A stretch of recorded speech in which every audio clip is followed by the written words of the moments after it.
사랑하는 성도 여러분, 오늘도 주 안에서 평안하셨습니까? 이 금요일 저녁에도 예배 자리에 함께 해주셔서 감사합니다. 코로나로 인해서 예배당에서 함께 예배드리고 있진 못하지만 각 가정을 예배의 처소로 삼고 신령과 진정으로 하나님께 나아가는 그런 귀한 시간이 되었으면 좋겠습니다. 이 시간에도 지난 수요일에 이어서 제자의 길이라는 제목으로 설교를 하고자 합니다. 우리가 앞에서 살펴본 말씀들을 잠깐 참고해 볼까요? 마태복음 5장부터 7장까지의 산상수훈이 있죠. 산상설교라고 할 수 있는데 그거에 비하면 이 누가복음의 6장 20절부터 49절까지죠. 이 말씀은 평지설교다 이렇게도 말씀을 드릴 수 있습니다. 예수님께서는 먼저 제 아들에게 하나님 나라의 복에 대해서 선포하셨어요. 그것이 6장 20절 말씀입니다. 너희 가난한 자는 복이 있나니 하나님의 나라가 너희 것이미요. 이렇게 주님께서 말씀하셨습니다. 이 가난한 자가 21절에서는 어떻게 나타납니까? 줄인 자, 그리고 우는 자로도 나타나지요. 그러니까 우리가 생각해야 할 것은요, 이 가난한 자는 실제로 가난한 자이면서 동시에 심령이 가난한 자다 이렇게 이해할 수 있습니다. 그러니까 제자라면요, 재물과 심령의 상관관계에 대해서 좀 더 깊이 묵상하고 상고할 필요가 있다는 것이죠. 주님께서는 또 이런 말씀하셨어요. 인자로 말미암아 사람들이 너희를 미워하며 멀리하고 욕하고 너희 이름을 악하다 하여 버릴 때에는 너희에게 복이 있도다. 이렇게 말씀했습니다. 그리스도인으로 살아가면서 다른 사람들에게 좋은 평판을 또 좋은 평가를 받는 것 참 좋은 일입니다. 귀한 일입니다. 그러나 진짜 예수님으로 말미암아 예수님 믿는 것 때문에 또 예수님 잘 믿는 것 때문에 혹여나 또 주변 사람들로부터 세상 사람들로부터 좋지 않은 판단을 받을 때도 있을 줄로 압니다. 그러나 우리 주님께서 말씀하셨어요. 미움을 받고 또 멀리함을 당하고 또 욕을 듣거나 버림받는다 해도 그것이 예수님 때문이면 예수님으로 말미암은 것들이면 오히려 너희에게 복이 된다는 거죠. 그러니까 여기서 이 말씀에서의 초점은 그것입니다. 인자로 말미암아예요. 예수 믿는 것 때문에, 예수 잘 믿는 것 때문에, 예수님 말씀 따라 사는 것 때문에 어려움을 당하고 때로는 핍박을 당한다면 그것이 오히려 너희에게 복이 될 것이다. 주님이 이렇게 말씀해 주시는 것이죠. 그리고 그날에는 그 핍박을 받고 박해를 받고 그 아픔을 당하는 그때에 오히려 기뻐하고 뛰놀아야 한다고. 너희 상이 크다. 이렇게 주님께서 말씀해 주셨어요. 그 다음은 원수 사랑에 대해서 교훈해 주셨지요. 27절, 28절 말씀에 보면 내가 이르노니 너희 원수를 사랑하며 그 원수를 어떻게도 표현합니까? 너희를 미워하는 자, 너희를 저주하는 자, 너희를 모욕하는 자 이렇게도 표현이 되고 있습니다. 오죽하면 원수라고 하는 표현을 썼겠습니까? 그러나 그 원수로 할지라도 사랑하라는 것이 우리 주님의 가르침이시지요. 미워하는 자를 오히려 선대하고요. 그리고 나를 저주하는 자를 위해서 축복하라는 거예요. 복을 빌어주라는 겁니다. 그리고 모욕을 받는다 하더라도 그 모욕하는 자를 위해서 오히려 기도하라. 이것이 우리 주님께서 우리에게 주시는 말씀이에요. 원수를 사랑할 수가 있겠습니까?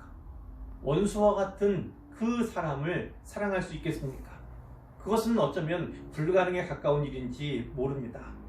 하지만 주님께서 우리에게 주신 말씀이니까, 명령하신 말씀이니까 그 말씀을 따르고 좇기 위해서 애쓰고 힘써야만 해야겠지요. 내 힘만 의지해서는요, 내 능력만으로서는 결코 이루기가 어려운 거지요.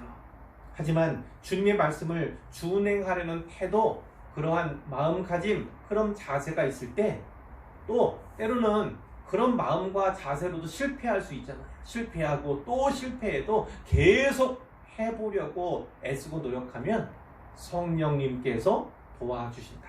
그것이 우리 주님의 약속입니다. 31절에는 황금유리에 나오죠. 남에게 대접을 받고자 하는 대로 너희도 남을 대접하라, 이 말씀이에요. 남에게 대접을 받고 싶은 건 인지상정이죠. 누구나 그렇게 대접받고 싶어 해요. 그러나 우리 주님이 분명히 말씀하십니다. 존귀히 여김을 받고 싶으냐? 그러면 남을 존귀히 여겨라. 칭찬받고 싶으냐? 그러면 먼저 남을 칭찬해라. 또 인정받고 싶은가? 그렇다면 먼저 그 사람을 인정해라. 그리고 사랑받고 싶으냐? 그렇다면 그를 더욱 사랑하라. 이것이 우리 주님께서 주시는 말씀이지요. 동양에서는 공자가 이와 비슷한 말을 했어요. 기소불욕 물시어인이라고 하는 그런 말을 했지요. 그러나 예수님의 가르침은요, 그와는 차원이 달라요. 이 공자는요, 이런 거죠. 기소불욕이면 내가 하고자 하기 싫은 거, 내가 원하지 않는 거, 그것을 물시어인은 어떤 거죠? 다른 사람에게 하지 말라는 그런 거예요. 자, 그러니까 공자는 조금 더 부정적인 측면에서 그리고 소극적으로 이야기했다면 우리 예수님의 가르침은 보다 긍정적이고 더 적극적이다, 이렇게 볼 수 있어요. 남을 적극적으로 대접하라, 이런 말씀이에요. 자비와 은혜를 베풀어라, 그리고 더 사랑하라, 이런 것이 우리 주님의 교훈인 것이죠. 35절에 보면 오직 너희는 원수를 사랑하고 선대하며 아무것도 바라지 말고 꾸어주라. 아무것도 바라지 말고 꾸어주라. 이자 혹은 원금 생각할 수 있겠지만 그가 갚지 못한다 할지라도 갚을 능력이 안 된다 할지라도 그에게 꾸어주라는 말씀이에요. 자, 그리하면 하나님께서 어떻게 약속하십니까? 너희 상이 클 거라고, 그리고 하나님의 아들이 될 거라고 이렇게 우리 주님께서 약속해 주시는 거죠. 그것이 다 우리 하나님 아버지의 본이에요. 우리 하나님 아버지께서 자비로우신 분이신데 그 자비로운 그 하나님을 따라서 좀 더 자비로운 자가 되라는 것이 우리 주님의 교훈입니다. 자, 이렇게요. 줄 때, 이것은 물질적인 것도 포함이 됩니다. 줄 때, 돌려받지 못할 것을 알면서도 줄 때, 저 사람이 그것을 갚지 못할 것이라 여기면서도 또 줄 때, 그걸 어떻게 한다고요? 우리 하나님께서 기억하시고 대신 갚아주실 것이다. 그것이 우리 주님의 말씀이에요. 우리 하나님께서 어떻게 갚아주실 것입니까? 후히 되를 또 말을 아시잖아요? 거기다 곡물을 집어넣었을 때 거기에 후히 돼요. 그리고 누르고 또 흔들어 넘치도록 합니다. 넘치도록. 그렇게 우리 하나님께서 너희에게 안겨주리라, 이렇게 약속을 하셨습니다. 결국은 너희가 헤아리는 그 헤아림으로 너희도 헤아림을 도로 받을 것이니라, 이렇게 말씀을 하셨죠. 하나님이 기억하시고 하나님이 대신 갚아주실 것이다, 이렇게 말씀하시는 거예요. 자, 천국에서뿐 아닙니다. 이 땅에 살아가면서 천국을 우리가 살아가잖아요. 이 땅에서도 또 천국에서도 우리 하나님께서 갚아주신다, 이런 약속입니다. 이 말씀을요 꼭 믿으시길 바라고 믿으시는 대로 행하시기를 부탁드립니다. 이제 오늘 본문 말씀을 살펴보려고 하는데요. 오늘 본문에는 비유의 말씀들이 많이 나옵니다. 예수님께서는 우선 맹인을 비유해서 이렇게 말씀하셨어요. 맹인이 맹인을 인도할 수 있느냐? 맹인이 맹인을 인도할 수 있느냐? 여러분 생각해 보십시오. 앞을 보지 못하는 맹인이 다른 맹인을 인도하면 어떻게 되겠습니까? 자칫 잘못하면 두 사람 다 구덩이에 빠지는 거죠. 예수님의 이 말씀을 지금 누가 듣고 있는 겁니까? 많은 무리들이 함께 그 자리에 있긴 하지만 1차적으로는 예수님의 12사도, 12명의 제자들에게 우리 주님께서 주신 말씀이에요. 그 제자들에게 너희는 눈먼 인도자가 되어서는 안 된다, 이렇게 말씀해 주시는 거지요. 인도자가 눈이 먼 상태라면 그로부터 인도함을 받는 사람들이 어떻게 되겠습니까? 그 인도자와 함께 구덩이에 빠지는 거죠. 만약 그것이 낮고 작은 구덩이라면 큰 문제는 아닐 수 있겠지만, 회복이 될 수도 있겠지만, 만약 그것이 깊은 구덩이거나 혹은 깊은 수렁이라도 하면 어떻게 되겠습니까? 쉽사리 빠져나오기가 어렵겠지요. 예수님께서는 이렇게 말씀하십니다. 제자가 그 선생보다 높지 못하나 무릇 온전하게 된 자는 그 선생과 같으리라, 이런 말씀을 해주세요.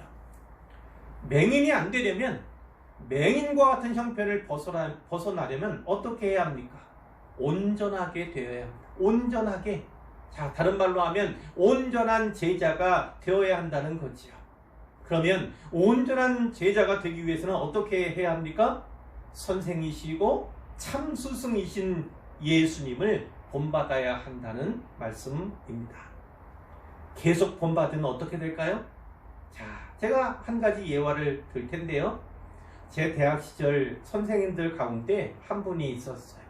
그 선생님이 서여 민영규라고 하는 유명한 선생님의 제자였어요. 또 이 서여 선생님은요, 더 유명했던 위당 정인보 선생님의 제자시거든요. 그러니까 제 선생님이 그 서여 선생님을 아주 사모하고 또 잘 모시고 했는데요, 필체가 아주 똑같아요. 그리고 이 서여 선생님이 문장력이 아주 탁월한 분이었는데, 글을 쓰는 것을 보면요, 그 쓴 글을 보면 문장까지도 다 빼박았다, 이런 느낌을 받아요. 아주 놀랄만한 정도로 닮았다는 것을 알게 되지요. 이처럼요, 제자는 스승을 닮아가는 것입니다. 스승을 본받았더니 그 필체도 그렇고 그 문장까지도 닮아가는 거예요. 필체나 문장까지일까요? 아니요. 학문하는 방법이나 학문하는 태도, 또 살아가는 모양도 역시나 닮게 되는 것입니다. 자, 계속 본받으면 어떻게 될까요? 마치 아들이 아버지를 본받는 것처럼 제자는요, 그 스승이신 예수님을 따르고 배워가면서 닮아가는 거예요. 닮아가는 것입니다. 그리스도의 제자는 그리스도를 얼마나 닮았는가, 그것으로 평가받는 거예요. 이 사람이 온전한가 그렇지 않은가, 그것은요, 제자로서 온전한가 그렇지 않은가, 이것은요, 그리스도를 얼마나 닮았는가, 그것으로 평가된다는 말씀입니다. 자, 계속해서 비유의 말씀이 이어지는데 뒤에는 3가지 비유의 말씀이 나오고 있어요. 그리고 공통적으로 서로 대조적인 그런 항목들이 나오는 것을 우리가 살필 수가 있습니다. 자, 첫 번째는요, 내 눈의 들보, 자기 눈의 들보와 남의 눈의 티가 대조적으로 나타나는 것을 우리가 보게 되죠. 41절 이하의 말씀이에요. 어찌하여 형제의 눈 속에 있는 티는 보고 네 눈 속에 있는 들보는 깨닫지 못하느냐? 주님이 이렇게 말씀하십니다. 티하고 들보가 대조적이죠. 티는 작은 거예요. 그리고 가벼운 겁니다. 그리고 별거 아닌 거예요. 반면에 이 들보는요, 큰 거예요. 그리고 무거운 거예요. 그리고 중한 겁니다. 이렇게 이해하시면 돼요. 자, 그런데 다른 사람의 눈 속에 있는 티는 잘 발견하지요. 그러나 정작 자기 눈 속에 있는 들보, 이 큰 허물은요, 쉽게 볼 수가 없는 거예요. 깨닫지 못하는 거죠. 42절에 그러면서도 너는 내 눈 속에 있는 들보를 보지 못하면서 어찌하여 형제에겐 이렇게 말하는가? 우리 주님이 말씀이죠. 자, 뭐라고 합니까? 형제여, 나로 네 눈 속에 있는 티를 빼게 하라. 자, 형제여, 내가 네 눈 속에 있는 티를 빼줄게. 이렇게 이야기를 한다는 것이죠. 그런 사람을 가리켜서 우리 주님이 외식하는 자여 이렇게 부르시는 거예요. 외식하는 자. 성경에서 복음서에서 외식하는 자의 대명사가 누굽니까? 바로 바리새인들이에요. 바리새인들. 그 바리새인들은요, 겉모양과 속모양이 다르다는 거죠. 겉모습은 아주 화려하고 말씀 따라 사는 것처럼 보여지지만 그러나 그 심령은 가난함을 잃었어요. 그 복음의 정신, 그 하나님의 말씀의 정신은 잃어버린 사람들이 바로 그들 아닙니까? 그와 같다고 말씀하시는 거예요. 자, 그러면서 뭐라고 말씀하십니까? 먼저 네 눈 속에서 들보를 빼내라 이렇게 말씀하죠. 그 네 눈 속에 있는 들보를 빼내어야 네가 밝히 보게 될 것이다. 그리고 형제들의 눈 속에 있는 티를 떼어줄 수 있을 것이다. 이렇게 우리 주님께서 말씀해 주시는 거예요. 온전한 제자가 되려면 먼저 해야 할 일이 있습니다. 먼저요? 먼저 자기의 허물을 살펴야 한다는 거예요. 내가 말씀을 가르치는 자라면, 말씀을 교훈하는 자라면 먼저 그 하나님 말씀으로 다른 사람이 아니라 자기 자신을 비춰봐야 한다는 것이죠. 하나님 말씀을 전하는 설교자라면 당연히 먼저 그 말씀을 자기의 삶에, 자기의 모습에 먼저 비춰보아야 한다. 이렇게 우리 주님께서 말씀해 주시는 거예요. 사실 모든 인생이 다 그렇습니다. 다른 사람은 다른 사람의 어떤 사소한 거, 뭐 작은 거, 그런 결점들은 탁탁 잡아내는 거, 아주 뽑아내는 거, 그 모든 인생이 다 선수들이잖아요. 그러나 반대로요, 자기 자신에 대해서는요, 지나치게 관대한 것이 사람들의 모습이에요.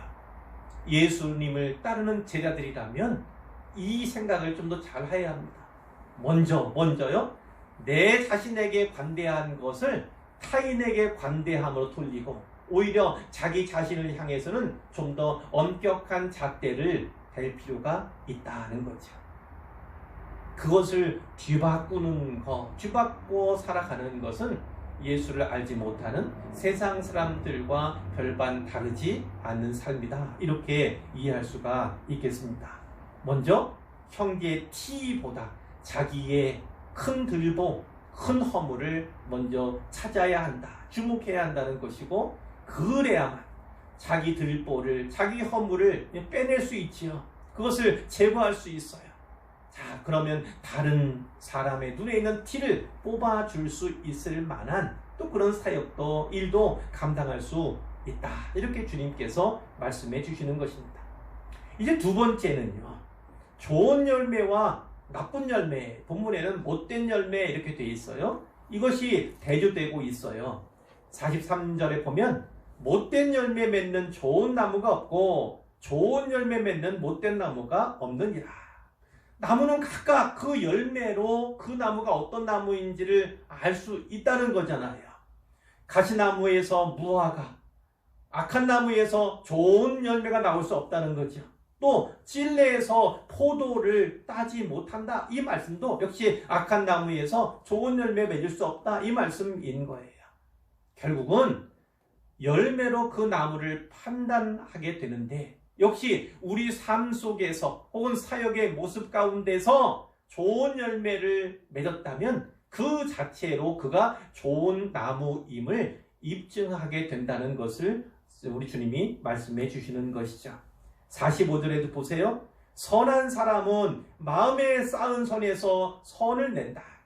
그러니까 선한 사람은요, 마음에, 내 안에 선을 많이 쌓았기 때문에 자, 구멍 가운데 하나로 나오잖아요. 특별히 입으로 또 말이 되어 나오잖아요. 그것을 통해서 선을 베풀게 된다는 거예요. 그러나 반대로 악한 사람은 계속해서 이 안에 악을 쌓았기 때문에 그것이 흘러 넘치는 거죠. 결국 나오는 것이 악밖에 없다. 자, 누구든지 마음에 가득한 것을 밖으로 표출하게 되는데, 특히 입으로는 말이 나오잖아요. 선한 말과 악한 말이 나오는데, 그것은 결국 우리 안에, 우리 마음에 무엇이 있는가, 선한 것이 있는가 혹은 악한 것이 있는가, 그것을 말과 입이 대변해 준다는 말씀으로 이해할 수가 있다는 거예요. 결국은 이런 겁니다. 이런 거예요. 결국은 입에서는 선한 말을 해야 되죠. 그것이 마음에 선이 쌓였다는 증거이고 내가 선한 사람이고 나아가 선한 제자라는 것을 또 증명하기 때문에 그런 것이죠. 결국은요, 말이 아니라 삶으로 이 사람이 좋은 제자인가 아니면 거짓 제자인가 이것이 판가름 난다는 그런 말씀이기도 해요. 자, 생각해 보세요. 많은 사람들이 이렇게 생각합니다. 특히 그리스도인들도 그래요. 많은 열매에 집중하는 경향들이 많이 있어요. 그러나 여러분 이걸 아셔야 합니다. 많은 열매를 맺고서도 오히려 주님께 책망받을 수 있어요. 그 열매가 못된 열매고 나쁜 열매면요, 그 열매가 많으면 많을수록 오히려 책망의 꾸중의 대상이 되는 거예요. 그러니까 우리가 해야 할 일은 무엇이냐면 좋은 열매를 맺기 위해서 힘써야 한다는 것입니다. 물론 좋은 열매를 많이 맺으면 더욱더 좋겠지요. 자, 세 번째입니다. 세 번째로 반석 위에 지은 집과 흙 위에 세운 집이 대조되고 있음을 우리가 볼 수가 있어요. 46절입니다. 너희는 나를 불러 주여 주여 하면서도 어찌하여 내가 말하는 것을 행하지 아니하느냐. 자, 주님 예수님 향해서 그렇게 주님으로 부르고 모시는 분이라면 당연히 그 주님의 말씀대로 행해야 한다는 것이 여기 핵심이지요. 자, 47절에요. 내게 나와 주님께 나와서 주님께 주시는 말을 듣고 또 행하는, 그 들은 대로 행하는 사람들은 48절에 보면 어떤 집입니까? 어떤 집? 잘 지은 집으로 나타나요. 집을 짓 때 깊이 파고 그리고 주초를 반석 위에 놓은 사람과 같다. 자, 큰 물이 나서 탕류가, 홍수가 그 집에 부딪혀요. 그러나 잘 지은 집은요, 요동하지 않는다. 이것이 우리 주님의 말씀이에요. 반대로, 자, 주님께 나와서 주님 말씀을 들었어요. 그런데 행함이 없어요. 행하지 않아요. 이런 사람은 어떻습니까? 마치 주춧돌은 놓지 않은 채 흙 위에 집을 지은 사람과 같다. 자, 인생은 다 거기서 거기에요. 때로는 인생에 홍수가 나고요, 풍파가 있을 수 있어요. 그래서 탕류가 부딪히는 위기 또 겪을 수도 있지요. 그러나 잘 지은 집과는 달리요, 집이 곧 무너져 내려요. 파괴됨이 심하니라 우리 주님께서 이렇게 말씀하시는 거죠. 바로 그겁니다. 주님께 나오는 것 너무나 잘하신 거예요.